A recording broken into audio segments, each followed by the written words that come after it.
ও মাই god, ও মাই god, unbelievable! বিশ্বাসই করতে পারতেছি না। লিটন এবং শান্ত এত সুন্দর একটা ইনিংস উপহার দিলেন, যেখানে বাংলাদেশ 32 রানে 3 উইকেট পুরোপুরি ব্যাকফুটে চলে গেছে। সেখান থেকে লিটন এবং শান্ত দায়িত্বশীল ব্যাটিং করে বাংলাদেশ দলকে দারুণ একটা ইনিংস উপহার দিলেন। দারুণ একটা ইনিংস। আসলে তোমাদেরকে ধন্যবাদ দেওয়ার ভাষা খুঁজে পাচ্ছি না ভাই। অবশ্য শান্ত সেঞ্চুরি করে নিয়েছেন, যেখানে 119 বলে 105 রান করেছেন, 9টা 4 মেরেছেন, 2টা 6। এবং লিটন 76 রান করেছেন, অল্পর জন্য সেঞ্চুরি করতে পারেননি 91 বলে। যাই হোক, 3টা 4 মেরেছেন, 1টা 6। অনেক অনেক ভালো ব্যাটিং করেছেন, দায়িত্বশীল ব্যাটিং করেছেন।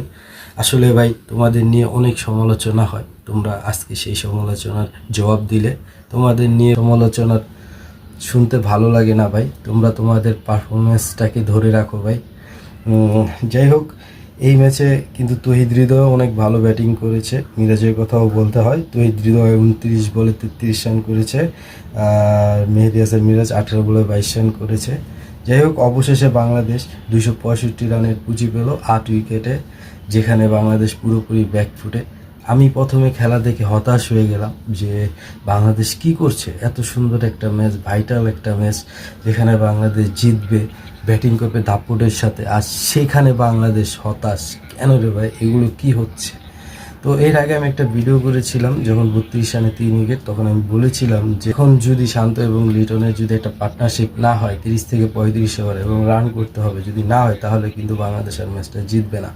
তো ভাই, তোমরা বাংলাদেশের সম্মান রক্ষা করলে, তোমাদের দায়িত্বশীল ব্যাটিংয়ে বাংলাদেশ একটা সম্মানজনক একটা পুঁজি পেল।